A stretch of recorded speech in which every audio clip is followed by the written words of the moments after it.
All good dear students, myself Tariq sir. I welcome to all of in the German classes. कल के lecture में जहाँ पे हमने कंक्लूड किया था वो था जैसे कि हमने वो बताया था आपको कौन से फैक्टर्स है responsible for the formation of ionic bond. उसमें से हमने जो पहला वाला था जैसे कि पहला वाला फैक्टर था एक मेटल की जो इसमें लो एनर्जी है वो बिल्कुल लो होनी चाहिए। नंबर सेकंड हमने इलेक्ट्रॉन गेन एंथैल्पी के बारे में बात की थी, वो हाई होनी चाहिए या इलेक्ट्रोनेगेटिविटी की बारे में बात की। तो जो तीसरा फैक्टर रह गया था हमारा वो था लाइट्स एनर्जी। तो लाइट्स एनर्जी क्या होनी चाहिए एक आयनिक क्रिस्टल की, वो ओवरऑल हाई होनी चाहिए। तो ये तीन फैक्टर्स है जो रेस्पॉन्सिबल है for the formation of ionic bond. तो आज के इस लेक्चर में जो हम डिस्कस करने वाले हैं वो लैटिस एनर्जी। तो ये लैटिस एनर्जी क्या चीज होती है? लैटिस एनर्जी फॉर एग्जांपल अगर हमारे पास कोई आयनिक सॉलिड कंपाउंड है, उस आयनिक सॉलिड कंपाउंड को तोड़ने के लिए कितनी हमें लैटिस एनर्जी की जरूरत पड़ेगी ताकि वो अपनी कंस्टिट्यूएंट आयंस में कन्वर्ट हो जाए। या हमारे पास ऐसे दूसरी मतलब उसकी डेफिनेशन है कितनी अमाउंट ऑफ एनर्जी हमें जरूरत पड़े एक मोल ऑफ आयनिक सॉलिड कंपाउंड को कन्वर्ट करने के लिए इनटू दिस गैसियस कंस्टिट्यूएंट। तो वही मैंने बोर्ड पे आपने देखा होगा पीछे, वही डेफिनेशन मैंने यहाँ पे नोट की है। तो यहाँ से let's energy the amount of energy required to separate the gaseous constituent ion gaseous ionic constituents of the ionic solid compound. तो कितनी एनर्जी लगे हमें जो गैस आयनिक कंस्टिट्यूएंट्स है उनको सेपरेट करने में लिए from the ionic solid compound. या हम कह सकते हैं amount of energy required to convert 1 mole of ionic solid into this gaseous constituent ions. तो ये एक्चुअली क्या है, इससे हम मेजर क्या करते हैं, ये जो लैटिस एनर्जी है इससे हम मेजर करते हैं for example strength of bond. कौन सा bond? Strength of ionic bond in ionic compounds. तो ये पहला इसका रीजन है आयनिक कंपाउंड्स। और हमें ये कुछ प्रॉपर्टीज प्रोवाइड करता है, जैसे कि इससे हम निकाल सकते हैं, इसे हमें पता चलता है कि जो आयनिक बॉन्ड जो आयनिक कंपाउंड है उसकी सॉल्युबिलिटी क्या है, ठीक है ना। तो with the help of ionic bond जो स्ट्रेंथ है इससे हमें पता चल जाता है आयनिक कंपाउंड की सॉल्युबिलिटी कितनी है, या हम पता कर सकते हैं इसकी हार्डनेस कितनी है, ठीक है ना।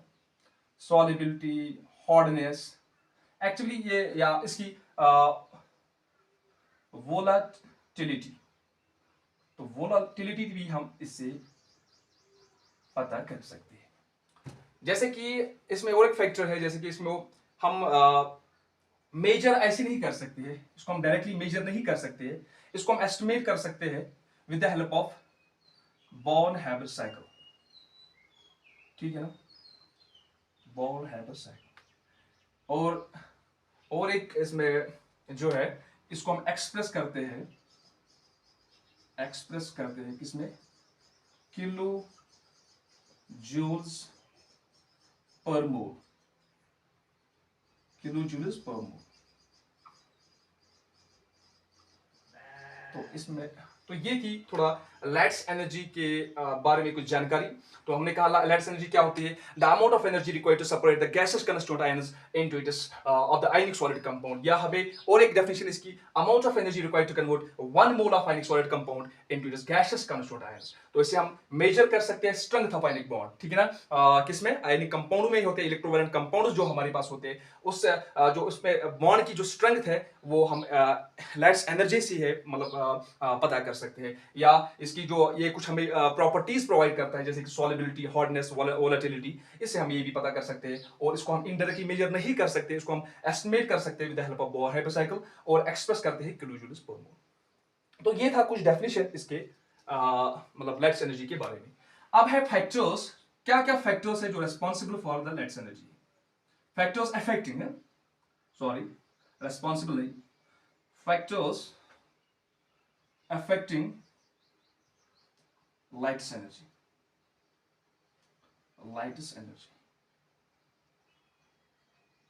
तो मैं शॉर्ट में यहां पे लिखता हूं, जो हमारे पास लेटेस्ट एनर्जी होती है वो प्रिपोर्शन होती है किसके? आयनिक चार्ज की। दो ही फैक्टर्स है जिसपे रिस्पॉन्सिबल है, ठीक है। दो ही फैक्टर्स है जो अफेक्ट करते हैं लेटेस्ट एनर्जी को। एक तो है आयनिक चार्ज और दूसरा है हमारे पास क्या? आयनिक और IgE, ठीक है ना, आयनिक IgE। जो लैटिस एनर्जी हमारी होती है वो प्रोपोर्शनल टू होती है आयनिक चार्ज, लेकिन वो इनवर्सली प्रोपोर्शनल होती है किसकी, आयनिक चार्ज की, आयनिक IgE की। आयनिक चार्ज के लिए प्रोपोर्शनल, डायरेक्टली प्रोपोर्शनल होता है, और इनवर्सली प्रोपोर्शनल होता है किसके लिए, आयनिक IgE के लिए। तो ये आप नोट करो। तो इसी पे सारे क्वेश्चंस हमारे फिर बनते हैं। फॉर एग्जांपल, अगर हमारे पास आयनिक चार्ज ज्यादा हो, एक कंपाउंड में आयनिक चार्ज ज्यादा हो, तो इसका मतलब है उसमें लैटिस एनर्जी ज्यादा होगी। अगर हमारे पास आयनिक रेडियस ज्यादा हो, उसका मतलब है जो हमारे पास लैटिस एनर्जी है वो बहुत कम लगेगी, तो वाइस वर्सा। तो लैटिस एनर्जी, फॉर एग्जांपल मैं यहाँ पे एक एग्जांपल देता हूं इसको समझाने के लिए कि लैटिस एनर्जी, अगर हमारे पास एक आयनिक सॉलिड कंपाउंड है, हमारे पास सोडियम क्लोराइड है, आयनिक सॉलिड क्रिस्टल है, इस आयनिक सॉलिड क्रिस्टल को हमें कितनी एनर्जी प्रोवाइड करनी है ताकि वो किसमें, जैसे कि 1 mole of ionic solid crystal को हमें कितनी एनर्जी प्रोवाइड करनी है ताकि वो किसमें कन्वर्ट हो जाए, into its constituent, gaseous constituent ions, Na positive plus Cl negative. तो इसमें हमारे जो एनर्जी चेंज, जो एंथैल्पी चेंज, जो energy change accompanied by this reaction, वो कितनी आ जाएगी, फॉर एग्जांपल वो इसमें हमें प्रोवाइड करनी है 786 किलो जूल पर मोल। अगर इसी को फॉर एग्जांपल, ये था हमारे पास सॉलिड, ये थे हमारे पास गैसियस कॉन्स्टिट्यूएंट आयंस। अगर हम रिवर्सिबल रिएक्शन इसी की करेंगे, फॉर एग्जांपल हमारे पास Na पॉजिटिव Cl नेगेटिव है, ठीक है ना, हमारे पास Na पॉजिटिव Cl नेगेटिव है, आइसोलेटेड गैस एटम्स है हमारे पास ये दो है। जब ये अप्रोच हो जाएंगे, जब ये आयनिक बॉन्ड फॉर्मेशन करेंगे, ठीक है ना, तो यहां से जो हमारा क्रिस्टल आ जाएगा NaCl, तो यहां से जो एनर्जी रिलीज हो जाएगी वो कितनी हो जाएगी, जो एनर्जी चेंज हो जाएगी यहाँ पे, वो इतनी हो जाएगी 786 किलो जूल। तो यहां से हमें पता चला कि बॉन्ड को तोड़ने में हमें इतनी एनर्जी प्रोवाइड करनी है, और जब ये बॉन्ड आयनिक बॉन्ड बनता है तो यहां से हमारी जो एनर्जी चेंज है वो इतनी आ जाती है -786 किलो जूल पर मोल। तो लैटिस एनर्जी का कंसेप्ट हमारे पास यही है। तो अभी हम इसको अगर हमें मतलब इसके क्वेश्चंस करने हैं, कंपेयर कैसे कर सकते हैं, फॉर एग्जांपल, तो हम इसमें देखेंगे जो इसके दो फैक्टर्स है, दो फैक्टर्स पे मतलब डिपेंड करता है, जैसे कि आयनिक चार्ज पे डिपेंड करता है, आयनिक रेडी पे डिपेंड करता है। जैसे कि अगर हमारे पास आयनिक चार्ज ज्यादा हो तो लैटिस एनर्जी ज्यादा होगी, अगर हमारे पास आयनिक रेडियस ज्यादा होगा तो इसका मतलब है लैटिस एनर्जी कम होगी, अगर हमारे पास आयनिक रेडियस कम होगा उसका मतलब है लैटिस एनर्जी हमारे पास ज्यादा होगी। तो इसका मतलब है जो लैटिस एनर्जी हमारी है वो डायरेक्टली प्रोपोर्शनल किसके, आयनिक चार्ज के, और जो लैटिस एनर्जी हमारी है वो इनवर्सली प्रोपोर्शनल किसके, आयनिक रेडियस की। तो आप हम इसको थोड़ा अभी एक्सप्लेन करेंगे, तो आप बने रहे इसमें कुछ क्वेश्चंस करेंगे।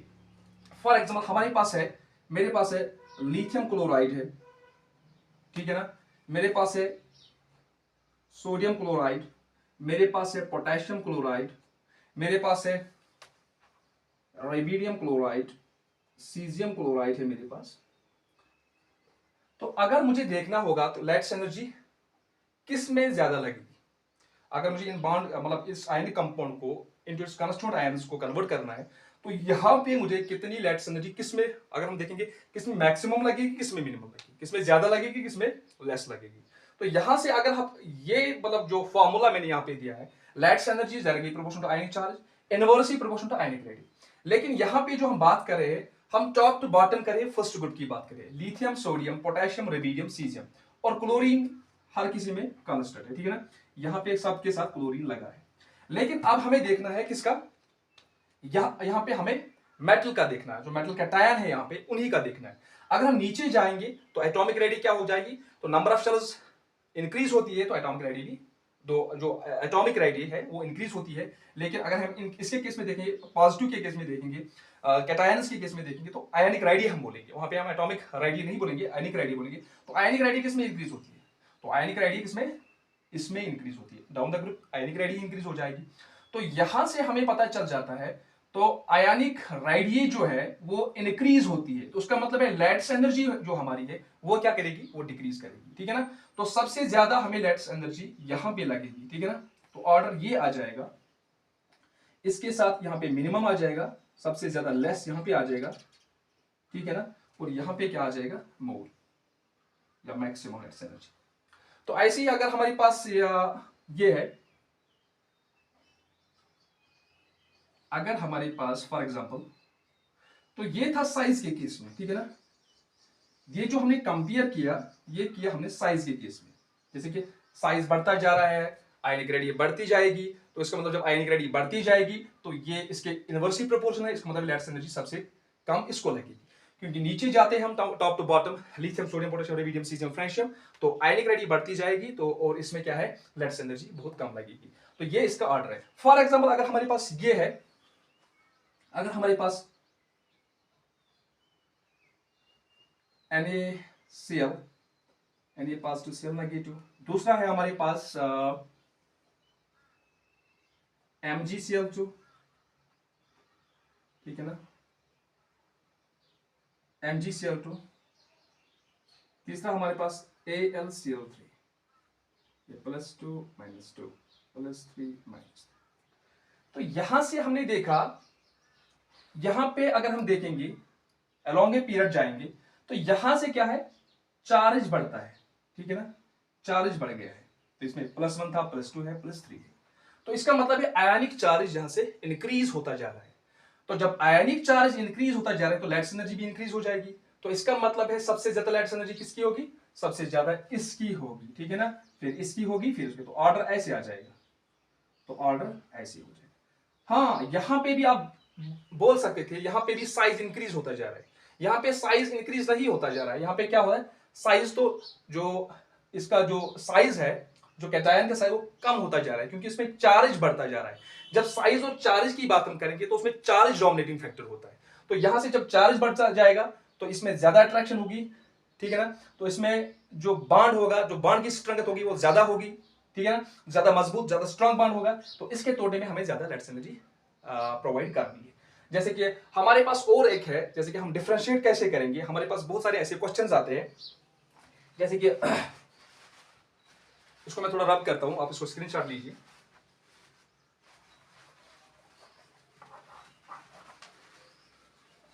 हमारे पास जो इसका कंपैरिजन आता है लैटिस एनर्जी के केस में, किसमें ज्यादा लगेगी, किसमें कम लगेगी, फॉर एग्जांपल ये डिपेंड करता है साइज ऑफ एनायन पे भी।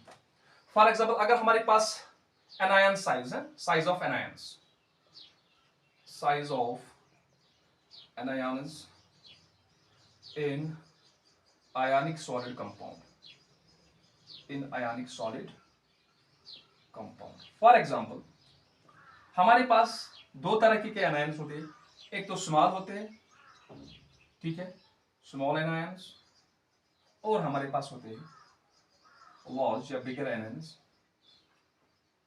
स्मॉल एनायंस में केस में फॉर एग्जांपल हमारे पास है हाइड्राइड आयन है H नेगेटिव, हमारे पास हाइड्रोक्साइड आयन है वो H नेगेटिव, हमारे पास fluorine F negative, fluoride ion है, क्लोराइड आयन है हमारे पास O2 नेगेटिव है, ठीक है ना, तो हमारे पास इतने सारे, ये हमारे पास किसके लिस्ट में आते हैं, स्मॉल एनायंस।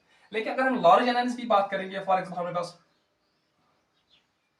पर क्लोरेट है, हमारे पास पर एस्टेट है, हमारे पास कार्बोनेट है, हमारे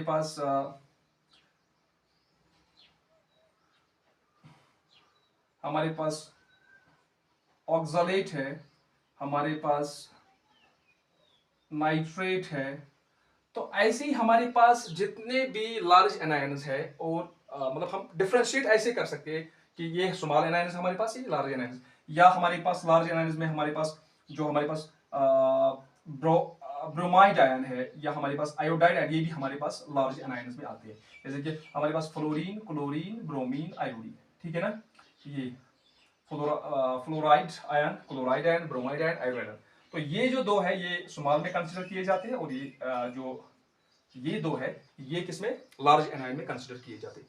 फॉर एग्जांपल इस पे कैसे जो क्वेश्चन पूछा जा सकता है, फॉर एग्जांपल हमारे पास है, मेरे पास है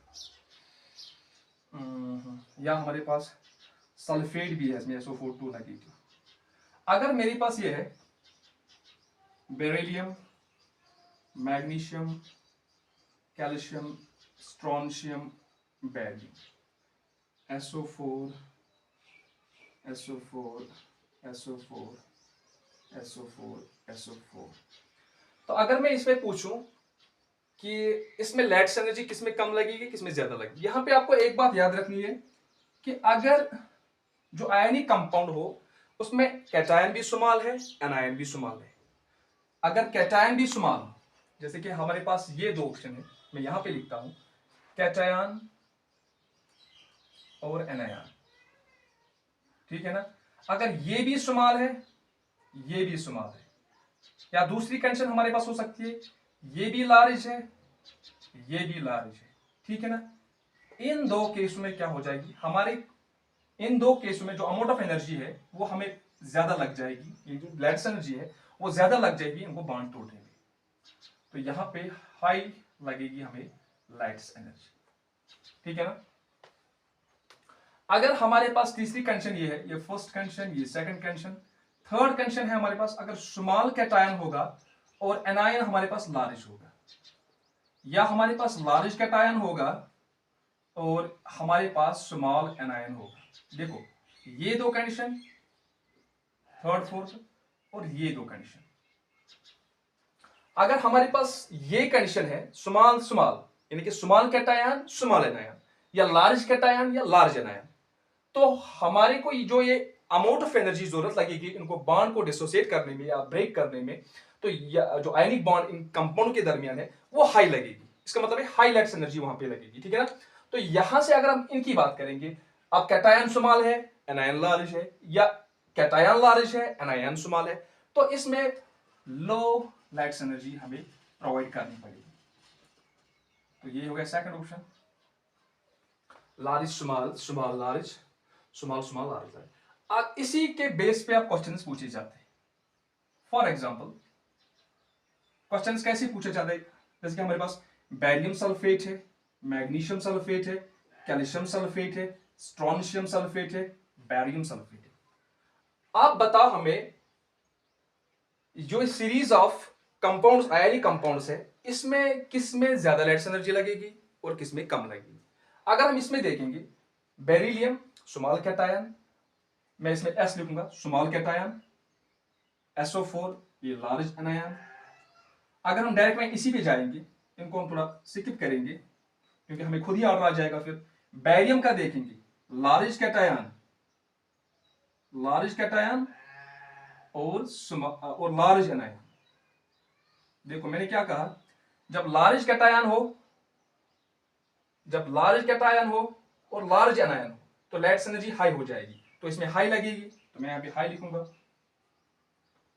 अगर हम इसकी बात करेंगे, किसकी बात करेंगे, अब इसकी बात करेंगे स्मॉल कैटायन, ठीक है ना, small cation large anion, small cation large anion, small cation large anion, लो, तो इसमें हमें कम लग जाएगी, इसमें हमें कम लग जाएगी।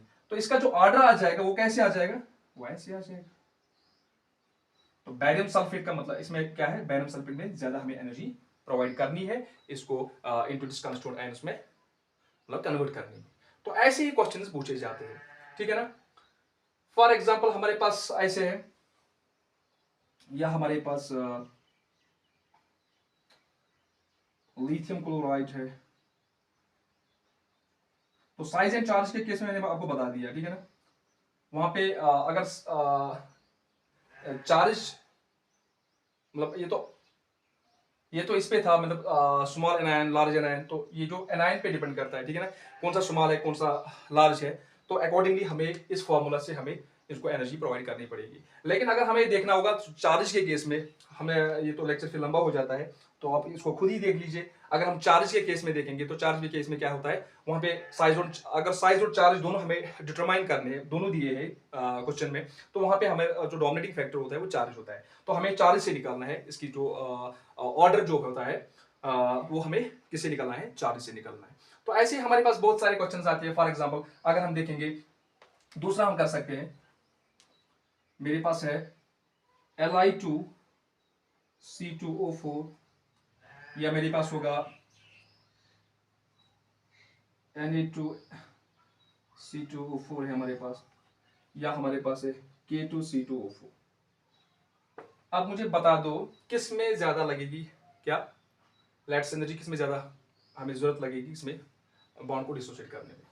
तो आप खुद ही देख सकते हो, ये है क्या है, ये स्मॉल है, ये लार्ज है, ये क्या है, ये इससे इसके कंपैरिजन में ये लार्ज है और ये भी लार्ज है, तो यहाँ पे हमें ज्यादा एनर्जी लगेगी, ठीक है ना।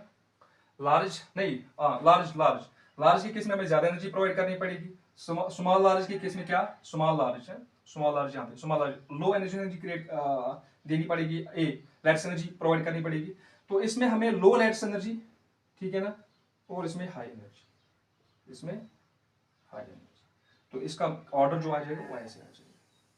तो बहुत ही सिंपल है, ज्यादा कुछ इसमें देखना नहीं है, बस ऐसे ही इसको थोड़ा आप आपको दो चीजों पर ध्यान देना है। एक तो आपको ध्यान देना है, जो लैट्स एनर्जी होती है हमारे पास, लैट्स एनर्जी जो हमारे पास होती है वो डायरेक्टली प्रोपोर्शनल होती है आयनिक चार्ज के, और इनवर्सली प्रोपोर्शनल होता है किसके, आयनिक रेडियस के। Number first thing is this, ठीक है ना, ये आपको मगअप करना है। नंबर सेकंड थिंग ये, या आपको इसको ऐसे भी कर सकते हो, इसमें एक उसका मुझे अच्छा लगा, जैसे कि उसने किस अंदाज से उसने इसको बयान किया। इसने बोला कि ये हमारे पास जो है, पता नहीं उस सर का नाम क्या है, मुझे याद नहीं आ रहा है, ये बेरिलियम जो है, जैसे कि सुमाल है, सुमाल को उसने कंसिडर किया है गरीब, और जो लार्ज है उसको कंसिडर किया अमीर। फॉर एग्जाम्पल ये गरीब है, ये अमीर है। अगर हमारे पास यहाँ पे उसने कंसिडर किया है लार्ज को अमीर, और यहाँ पे भी लार्ज, मैंने कहा ना, सुमाल को किया गरीब, लार्ज को किया अमीर, तो यहाँ पे गरीब अमीर है, यहाँ पे अमीर अमीर है।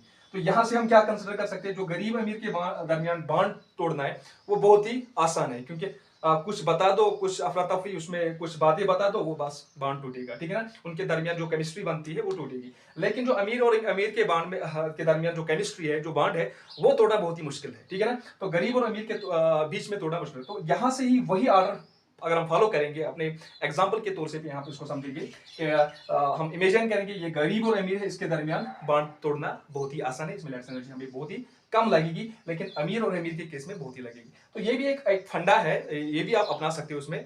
तो ये अपने ऊपर है, आप किस तरीके से इसको मतलब मगअप कर सकते हो, याद कर सकते हो निमोनिक्स के तौर पे, तो ये आपके ऊपर डिपेंड है। तो आज के इस लेक्चर में हमारा यहाँ पे कंप्लीट होने वाला है, जैसे कि आयनिक बॉन्ड फॉर्मेशन में जितने हमारे पास जो फैक्टर्स थे responsible for the formation of ionic bond, जैसे कि लो आयनाइजेशन एनर्जी, पिछले लेक्चर में हमने डिस्कस की आयनाइजेशन एनर्जी क्या चीज होती है, कैसे मेटल की लो आयनाइजेशन एनर्जी होनी चाहिए, कैसे फिर वो आयनाइज होता है, तो वो सब हमने एक्सप्लेन किया है। नंबर सेकंड हमने कहा कि इलेक्ट्रॉन गेन एंथैल्पी के केस में हमने एक लेक्चर पूरा उसमें एक लेक्चर दिया, इलेक्ट्रोनेगेटिविटी के केस में देखा। तो अब हमारे पास दूसरा था यही लैट्स एनर्जी, तो इसको भी हमने डिस्कस किया है। तो यहाँ से जितनी चीजें आपको जरूरत थी तो वो हमने प्रोवाइड करवाई। तो ये लैट्स एनर्जी इससे भी आगे है, ये थोड़ा मतलब इसमें डेप्थ में अगर हम जाएंगे तो ये इसमें बहुत लंबा, क्योंकि अभी आपको इतना ही इसमें जरूरत है, ठीक है ना। तो ऑन द जो basis of your 11th chemistry syllabus,